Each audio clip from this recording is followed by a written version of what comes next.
A presença da nossa ex-secretária de Saúde, Sandra Fagundes, que nos honra aqui com a sua presença, também é uma grande batalhadora pela saúde mental aqui no estado do Rio Grande do Sul.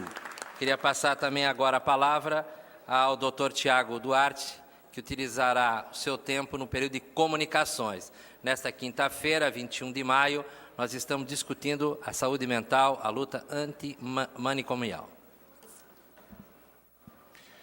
Minha saudação, presidente em exercício, vereadora Deliciel.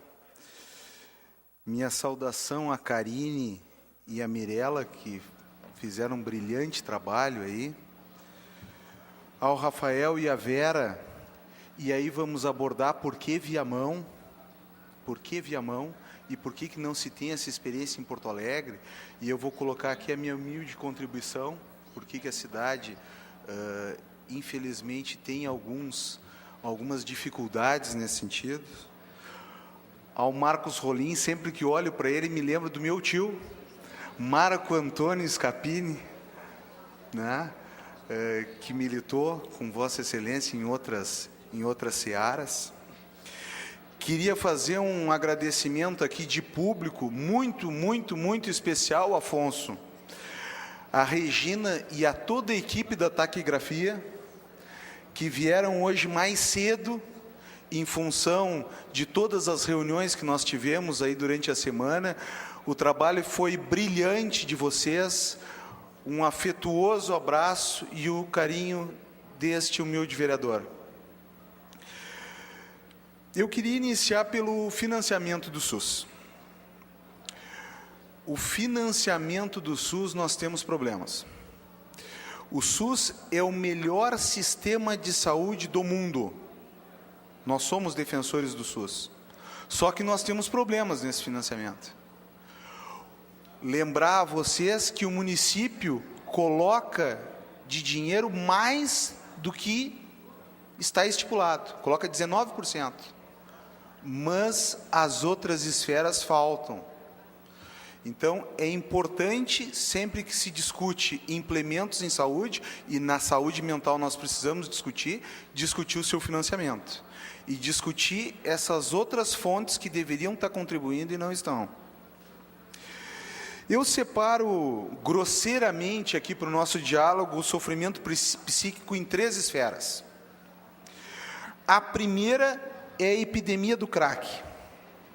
Sim, vereador Tedeschi. Obrigado pela parte, vereador. É bom que o senhor diga qual é a esfera que não está cumprindo, porque as demais esferas fica genérico. É bom que o senhor especificar, porque isso tem obrigação de lei. É bom que o senhor diga quem que não cumpre a lei. Então, é importante dizer assim que o Estado não cumpre a sua parte e que, em alguns setores, o governo federal não cumpre a sua parte. Infelizmente. Para avançar no debate, eu separei grosseiramente, para a gente poder avançar nessa discussão, o sofrimento psíquico em 3 áreas. A primeira é a epidemia do crack. E aí conversava com o Tony, e o Tony dizia que é fundamental a gente combater a causa do crack. E a causa do crack, a gente sabe, é o tráfico. A causa do crack é o tráfico. O crack tem sido extremamente democrático. Nós temos criança de 5 anos entrando na lida do crack, temos idosos ou pessoas de meia idade entrando na lida do crack, e o problema, não tem classe social, não tem cor, não tem credo, é a sua causa. Tony, concordo integralmente contigo, é o tráfico. A segunda questão que eu quero levantar aqui é a questão do suicídio. Como perito médico legista, me preocupa quando no DML e nos DMLs que eu já atuei e que eu atuo atualmente, 1/3 das mortes violentas, conforme a época do ano, são em função do suicídio, que é também extremamente democrático. Não tem classe social, não tem credo, não tem cor, é extremamente democrático e tem avassalado a nossa sociedade. E a terceira questão é com relação aos pacientes psiquiátricos crônicos. aos pacientes psiquiátricos agudos, Fernanda, temos algumas divergências, principalmente no que tange a tratamento técnico, a eletroconvulsoterapia, mas isso é uma discussão que eu acho que é para outra oportunidade. Mas temos algumas divergências. Em algumas situações especialíssimas, ela pode ser lançada à mão e, se feita de forma correta, ela pode ter um grande resultado. Com relação aos psiquiátricos crônicos, então, eu queria enfatizar a experiência de um psiquiatra gaúcho que é primaz nessa situação, que é o Dr. Luiz Coronel. O Dr. Luiz Coronel, à frente do IPF, ele iniciou um programa de alta gradativa daqueles pacientes, e que teve muito sucesso, e que seguramente pode ser empregado para os pacientes psiquiátricos crônicos. Claro que sob supervisão, claro que com condições mínimas de tratamento em domicílio, mas que pode ser empregado. E a amostra é o vídeo que vocês fizeram.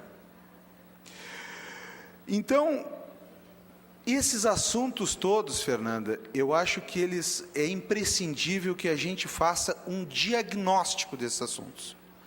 E um diagnóstico, caro Marcos Rolim, eu acho que passa por um seminário. E essa casa é o fórum para a execução desse seminário.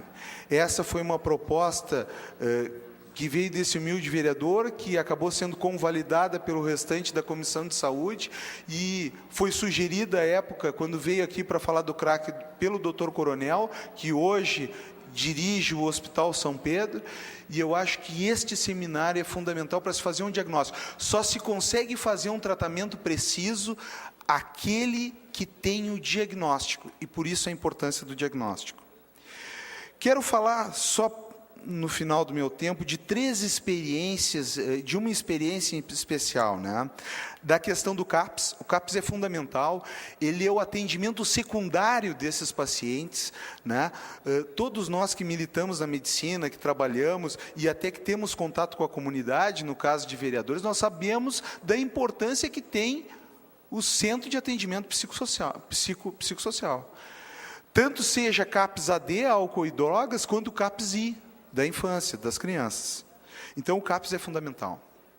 As fazendas terapêuticas. Então, por que em outros municípios se consegue avançar e cadastrar as fazendas, e por que em Porto Alegre se tem tanta dificuldade? Eu tenho certeza que são burocracias vinculadas à liberação da vigilância sanitária. Então, esta é uma coisa que nós precisamos atentar e que nós precisamos modificar. A burocracia vinculada à CGVS para o cadastro dessas fazendas e desses locais de atendimento terapêutico. E, por fim, eu queria falar de uma experiência que tem ocorrido na Restinga, que é a terapia comunitária. Como em medicina, como em saúde, como na vida, nada se cria, tudo se copia, como diria o célebre Chacrinha, a terapia comunitária foi criada por um psiquiatra cearense chamado Adalberto Barreto, que começou a observar que a melhoria das redes sociais facilita o tratamento e a prevenção das doenças psiquiátricas.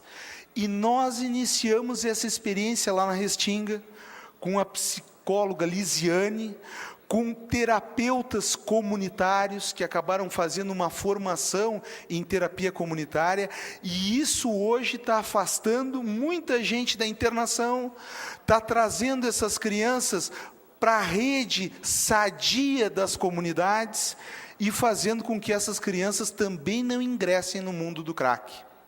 Ela funciona mais ou menos, Tarciso, como uma escola de futebol, que faz no turno inverso a escola, que torna o guri, a criança, o jovem, no turno inverso a escola um cidadão. A escola de futebol, as tuas escolas de futebol, não são só para ensinar futebol, mas são para ensinar a vida e ensinar as pessoas a serem cidadãs. Então, eu acho fundamental, encaminhando, que a gente possa fazer um diagnóstico disso através de um seminário, e essas 3 situações são importantes na resolução. Resolução é difícil a gente ter nesse problema, principalmente vinculado ao sofrimento psíquico, mas pelo menos vão amenizar a situação, que é a questão da implementação seguramente de mais CAPs, que é a situação da facilitação da regularização das fazendas terapêuticas e da ampliação para toda a cidade da terapia comunitária, que vai ser uma forma da gente restabelecer as redes regionais, fortalecer as comunidades, para que a comunidade mesmo possa se defender do crack e da droga. Muito obrigado. O vereador Tiago Duarte utilizou seu tempo de comunicação. Eu combinei aqui com a mesa